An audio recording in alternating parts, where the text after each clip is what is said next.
Tech Sounds presenta Con su permiso.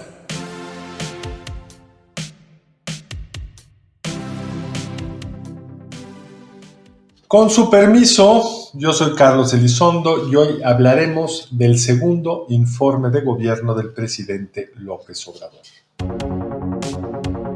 Me da la sensación de que nos hemos quedado un poco en, un informe más en el cual pues la realidad, digamos lo que se dice, no se apaga la realidad. Después de todo ese esfuerzo que el presidente hizo como candidato para llegar al poder, estar en el año 2 con estos números debe ser muy decepcionante. ¿No les dio la impresión también de un presidente cabizbajo que, dadas las condiciones y restricciones, se le murió el proyecto político? Me acompañan en esta ocasión Beata Boina y Héctor Villarreal. Compañeros, ¿cómo vieron ayer la mañanera cortada que fue este informe? Mira, yo creo que hay varios puntos a considerar en ese contexto. En primer lugar, fue más corto de lo habitual, si lo comparamos con las mañaneras, lo cual pues es un gran avance. Pero más allá, digamos, de las bromas y de los chistes, yo creo que el tema del informe, así en general, es un ejercicio muy necesario en un país democrático. Ahora bien, en México pues tiende a ser un ejercicio faraónico en el cual pues lo que se cuenta son solamente los elementos positivos, ¿no? Como exagerando un poco y sin realmente apegarse en muchas ocasiones a la realidad. Y en ese sentido yo creo que este informe cumple con ese ejercicio faraónico, aunque por otra parte si lo comparamos con muchas mañaneras y muchos discursos del presidente, pues fue bastante moderado. Yo creo que eso es un gran avance, viendo pues esa evolución de la discursiva del presidente. Un informe moderado, a mi modo de ver, con el objetivo de atraer a los grupos que en su momento pues votaron por AMLO, pero hoy en día se sienten pues un tanto decepcionados o hasta arrepentidos, ¿no? O sea, dirigido yo creo que hasta hacia esa masa de personas que pues en breve van a votar, pero están dudando muchísimo sobre los resultados de lo que ofreció en esos 2 años el presidente del gobierno. Esa es como mi lectura general. No pegó a muchas personas, a muchas instituciones, a muchos grupos. Ese informe no pegó en sentido, no golpeó al presidente, fue muy moderado en ese sentido.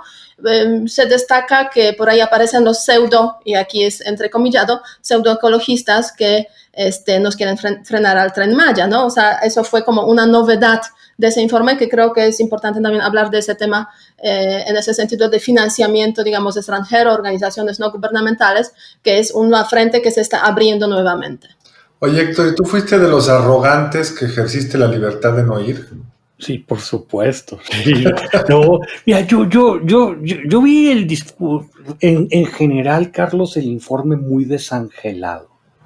Esa es la palabra que iba a usar, Héctor, exactamente desangelado. Cuando decía Beata que no lo vio agresivo, yo lo vi deprimido. Claro, o sea, y a ver, es alguien que le encantan estos eventos, el lucimiento, todo. Yo creo que también hay que entender las circunstancias. Para empezar, entre las sillas vacías, la distancia, más hablando de cuestiones de forma, pues la verdad es que se veía muy triste el asunto. O sea, que versus estos eventos que el presidente tanto procura. Por otro lado, Carlos, Beata, cualquier cosa que puedas presumir, yo creo que ante la realidad sanitaria, con los muertos que ha implicado, ante un golpe económico durísimo, con mucha gente sufriéndolo, ante un problema de seguridad no resuelto, lo que pudieras presumir casi todo se veía chiquito. Y creo que estaba consciente de eso. A mí me pareció, insisto, un informe desangelado. Creo que el mensaje que trató de llevar fue más o menos para estándares del presidente conciliatorio y decir vamos saliendo de esta, vamos a tener cuidado, ya vamos a presentar paquete económico, viene responsable, vamos a empezar a salir y la verdad creo que no hay mucho más que rescatar. Yo estoy de acuerdo contigo. Además, el eje fue lo más difícil, digamos, lo que es más fácil decir que vamos mejor, que es en materia de corrupción. Porque a diferencia de la economía, que hay un número que mide cuánto creció, de los muertos que los puedes contar, si ya no hay corrupción arriba, pues no lo puedes saber hasta que haya pasado un cierto tiempo, que las auditorías hayan salido, que los escándalos hayan destapado. Pero ciertamente yo creo que donde el presidente quiso marcar la diferencia fue en que el suyo es un gobierno honesto, que se distingue de esos gobiernos saqueadores, que muy buena razón para llamarlos así, del pasado, en particular el último, y yo creo que ese va a ser el eje de aquí al 21, porque en ese panorama, como bien dice Héctor, pues tan triste, es en lo único que te puedes refugiar. A mí me pareció, no sé si lo notaron, particularmente simbólico este spot que vieron que hicieron estas como fotos de los logros del sexenio que circularon en redes sociales. El que me pareció muy revelador es que el precio del crudo subió de $0 a $40. Sí, sí, sí, sí, sí, sí, sí, sí, sí, sí, sí. Ya, sí. Sí. Todo depende del punto de partida, ¿no? Obviamente. Primero es una cosa externa que no controlas tú. Segundo, escoges el día que bajó a 0, que fue un día. Y luego, pues sí, un crecimiento espectacular. Bueno, lo que me pareció que reflejaba, perdón, Betán, lo que me pareció que reflejaba es, pues no tenía nada más que presumir. Búscate datos positivos. Mira cómo subió el petróleo. Mira, en ese sentido yo creo que, bueno, la verdad es que cualquier presidente presentando su informe intenta, pues, buscar elementos positivos. O sea, esa es una gran tradición mexicana que hemos visto, pues, en el pasado también. Entonces yo diría que no hay una novedad en ese sentido. Ahora bien, sí es cierto que cuando, obviamente, el informe, lo que presentó el presidente López Obrador en 1 hora, pues son unas cuantas páginas. A esto le va acompañado todo un, digamos, tocho, un libro gruesísimo de datos estadísticos que van al Poder Legislativo, ¿no? Y es ahí donde, pues, ya se han hecho algunas comparaciones de lo que dijo el presidente y de lo que está ahí en estas hojas estadísticas, que no necesariamente todos los datos coinciden, ¿no? En ese sentido, pues, hasta qué punto, digamos, lo que dice el presidente refleja la realidad, pues es un gran signo de interrogación que nos estamos preguntando muchas veces a diario, y se puede corroborarlo, como tú comentas, o sea, los datos económicos, la lucha contra la corrupción es quizás lo más difícil en ese sentido en un tiempo tan corto, pero bueno, el tema de Guardia Nacional, por ejemplo, cuántos realmente están ahí afiliados, las cifras, o sea, hay errores, digamos, en lo que ha dicho el presidente y lo que está reflejado incluso en su propio informe estadístico. Errores respecto al propio informe. Exactamente. Es decir, no es que él tenga otros datos y la sociedad trae uno, sus propios datos son distintos que los que usan el informe. Pero del 0 al $40, yo no creo que traigo una lectura como la tuya, Carlos. El 0.40 es un osote. O sea, y para decirlo, porque te habla de que tu equipo que te acompaña en la oficina de la presidencia no tiene la menor idea. Yo no sé si haya un segmento del público que diga, wow, mira el logro de este gobierno, pero la gente que se dedica a esas cosas o que le da seguimiento, pues se terminó convirtiendo en un meme provisto por el gobierno. O sea, mal. Sí, porque una cosa es que los gobiernos presuman, siempre presumen, y eso es una vieja tradición mexicana y de muchos otros países. Lo que me parece sorprendente un poco lo que dice Héctor, ¿cómo llegó ese número ahí? ¿Quién lo está asesorando? ¿Quién está filtrando la información? ¿Cómo el propio presidente no les dice, está usted loco, quite este número? Eso no es nada para presumir, eso, como dijo Héctor, una vergüenza. Es como para ponerlo en contexto, si te sacan en el informe del presidente que este año llovió más. Exacto. O sea, dices, no, pues... No, pero peor aún, que pasamos de 0 lluvias en abril a tantos milímetros de agua en junio.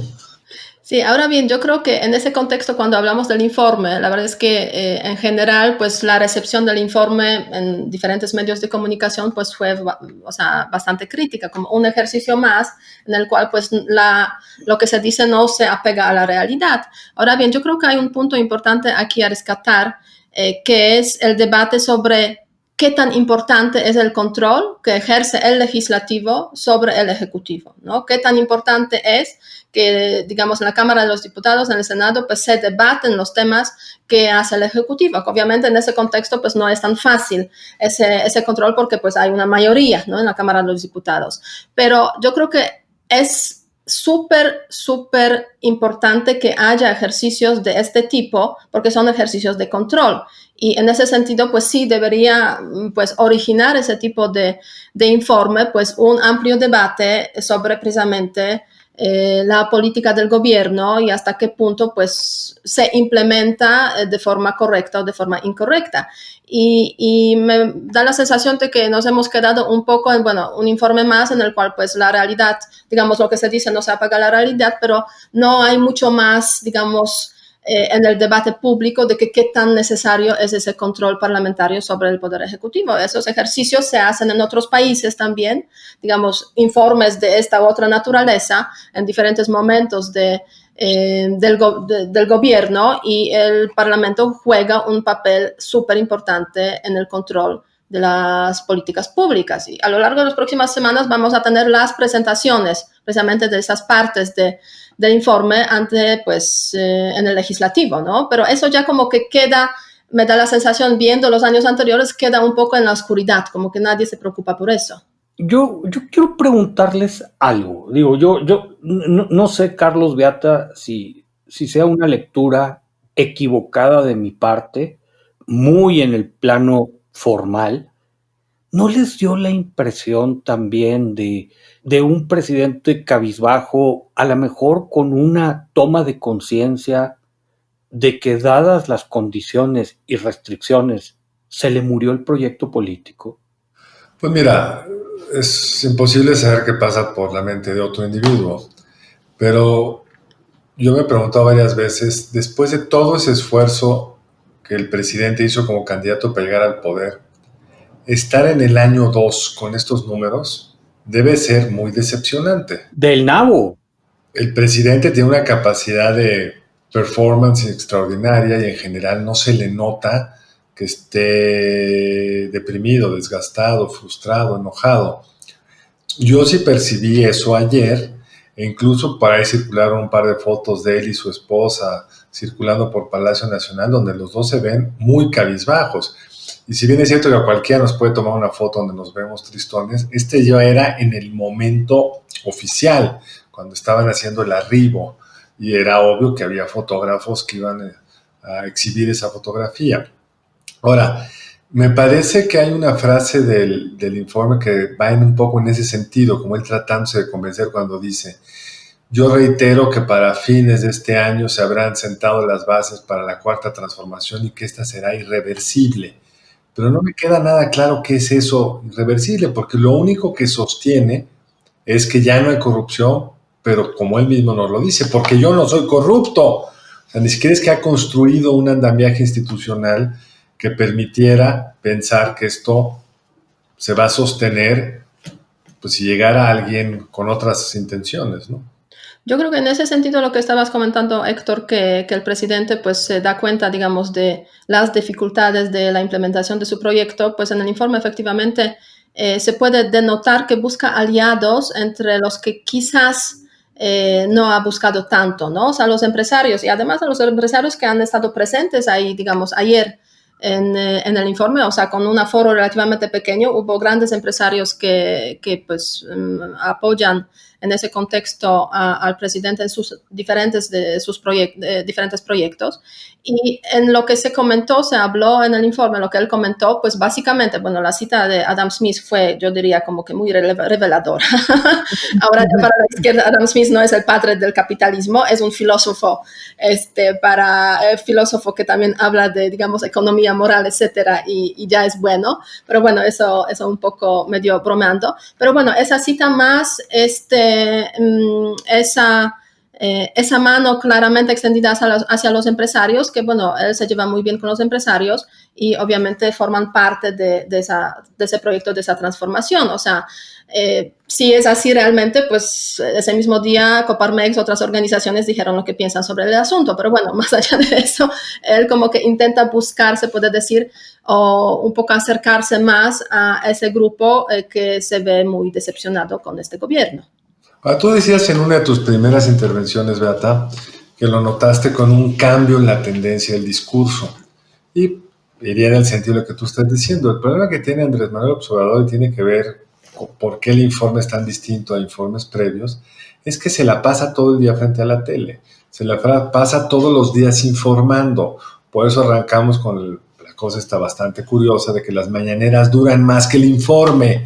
Es raro que todos los días le dedique 2 horas y cuando tiene el informe pues no llega casi ni a la hora.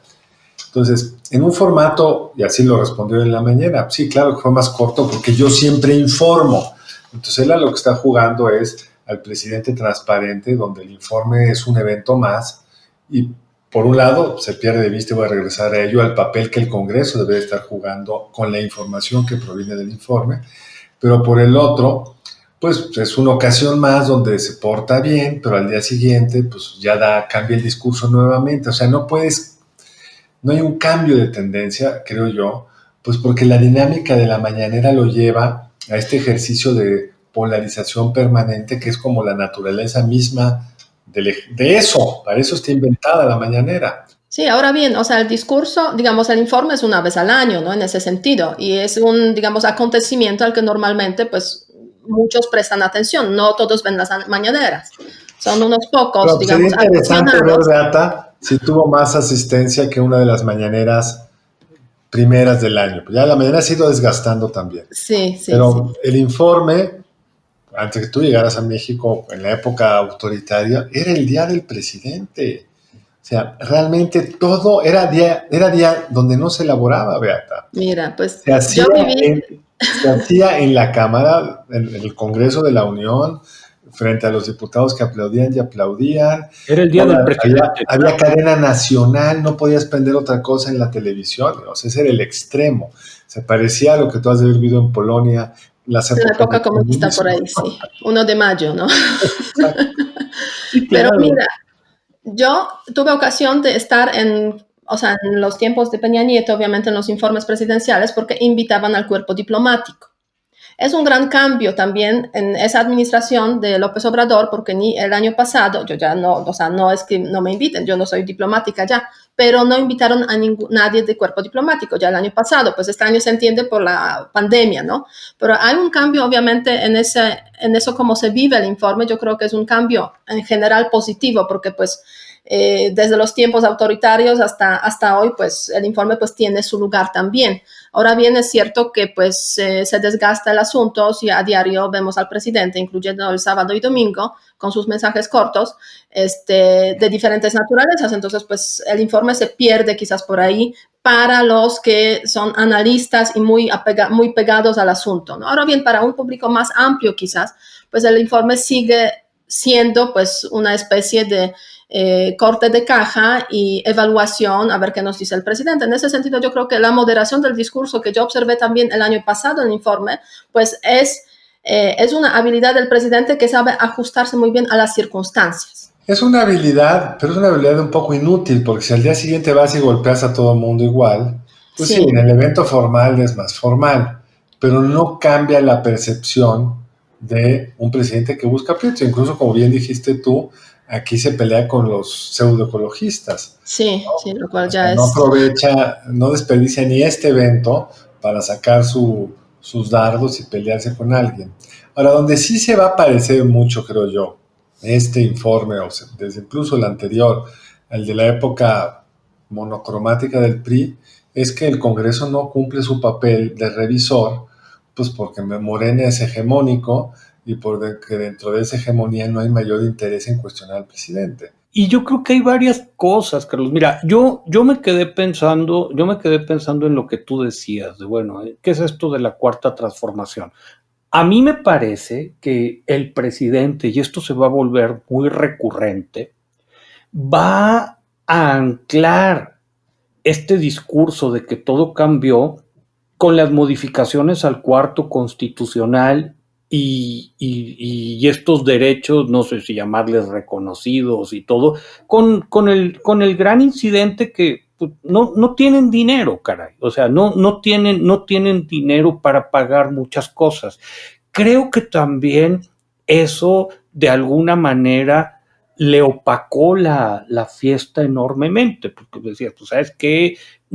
¿Cómo me voy a poner muy festivo si en 7 días vamos a ver algo muy probablemente espantoso? O sea, yo creo que ahí va a ser un encontronazo con la realidad y no va a poder negar los números de Hacienda. Porque cuando Hacienda ponga, ¿sabes qué? Pues es que la economía se te va a caer tanto este año.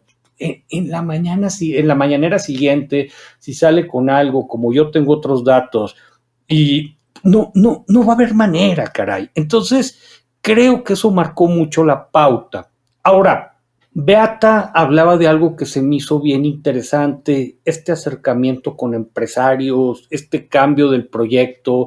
Yo creo que su relación no necesariamente es buena con todos los empresarios ni de todas las regiones, pero pues ahora sí que para la buena suerte del presidente, creo que Carlos Salazar se ha visto muy humilde y le han estado toque y toque y toque y toque la puerta, y yo creo que ya con tan poco margen de maniobra, sí les va a aceptar la propuesta de un proyecto económico de reactivación.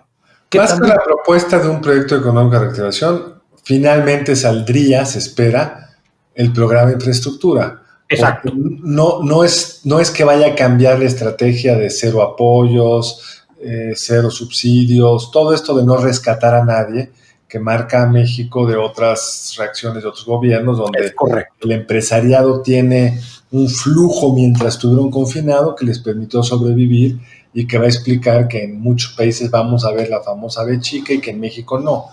Pero lo que sí pareciera que hay un nuevo esfuerzo del sector empresarial es que ahora sí podemos sacar ese programa de infraestructura. Bueno, que el programa que se anunció, que se prometió a comienzos de este año, ¿no? Y la verdad es que... Ya se ha prometido muchas veces, por eso ahora sí hasta no. Es más, una parte ya se presentó, se presentaron los proyectos, se dijo que iban a arrancar, faltaba el programa de energía, nunca salió, se anunció en alguna otra ocasión que venían los dos nuevamente, y ojalá que venga algo. Pero sí, un presidente sin dinero, Héctor, pues lo racional sería ver qué se puede impulsar con los recursos privados. Completamente, Carlos. Yo creo que va en esa línea.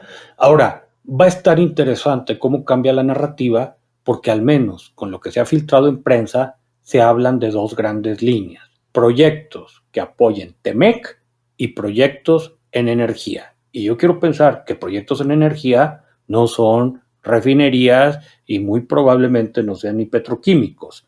Entonces, y hasta dónde va a confrontar con un cambio de discurso al gobierno, pues habrá que estar pendientes. Habrá que estar pendiente. Yo sospecho que en energía de lo que están hablando no es de nuevas rondas petroleras o nuevas subastas de energía ni nada de eso, o sea, no lo que tiene que ver con la reforma energética, pero lo que entiendo que están tratando de armar son proyectos o bien entre Pemex y privados y CFE y privados, algún tipo de asociación, como podría ser, por ejemplo, la reconfiguración de la refinería de Tula, que está a la mitad. Tenemos ahí hundidos varios miles de millones de dólares y no lo completamos y entonces no funciona. O temas que tuvieran que ver con la asociación para la generación con CFE o con en transmisión. Pero entiendo la parte más endeble hasta ahora de la propuesta porque no acaban de ponerse de acuerdo. Y yo creo que, bueno, lo ideal sería que quizás se olvidaran de los proyectos energéticos en este sexenio, porque como hemos visto no son de lo más innovador en el mundo. Pero por ahí en la visita del presidente mexicano a Estados Unidos, en la conversación, en las reuniones que tuvieron con Trump, apareció una pista de por dónde podrían ir esos proyectos energéticos, o sea, una aprobación por ahí de un proyecto que está haciendo una empresa estadounidense en la parte norte de México, que se podría aceptar, ¿no? Entonces, yo creo que es como un indicador de que si va a haber algo acordado entre los dos presidentes en temas energéticos, se podrá hacer. Es como otro camino posible, siempre y cuando, obviamente, pues seguiremos con el presidente Trump, que hay mucha expectativa de que no sea así. Este proyecto es bien interesante porque lo único que requiere del gobierno es la autorización de que el gas que entra a México pueda salir por una terminal que tiene esta empresa que se llama Yenova, que originalmente se construyó para traer gas licuado a la costa oeste, pero pues ahora es más barato traer el gas del centro de Estados Unidos. Es un permiso. Así es. Por razones ideológicas no lo han dado, pero ojalá que fuera pues parte de este paquete.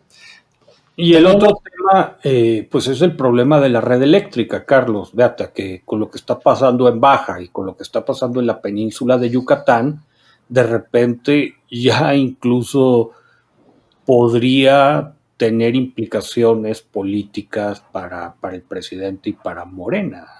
Creo que si no arreglan la red eléctrica, el costo político va a ser bien alto.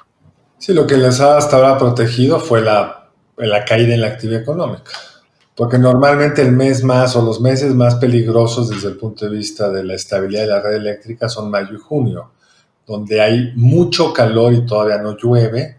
Algunas presas ya no tienen todo el agua para poder estar activas en su generación hidroeléctrica, pero cuando esto sucedió este año estábamos confinados, ¿no? Ahora vamos a regresar a la pregunta que hicimos en la sesión pasada, y la pregunta fue, en su opinión, ¿qué tan probable es que exista un conflicto postelectoral en Estados Unidos? El 43% de nuestros seguidores se contestaron, dijeron que mucho, el 25% algo, el 20.5% poco y el 11.4% nada. Y no sé qué les parezca para nuestro público la siguiente pregunta. Totalmente queremos saber quiénes son ustedes. ¿Ustedes vieron el informe? ¿Ven las mañaneras? ¿Vieron el informe y ven las mañaneras?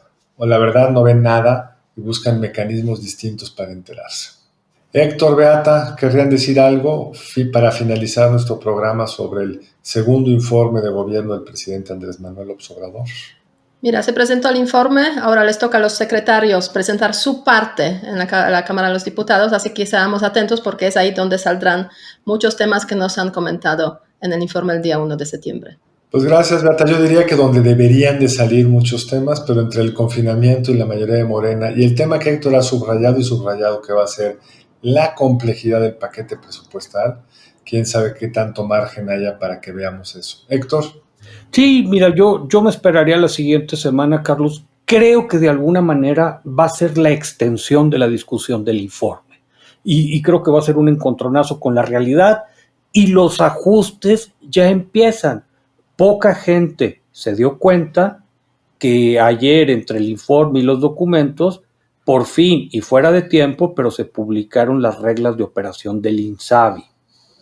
Entonces, habrá que estar pendientes y bueno, pues ahora sí que nos escuchamos la próxima semana. Pues con su permiso, Héctor, Beata, muchas gracias, y a ustedes que nos acompañaron, nos oímos la semana entrante.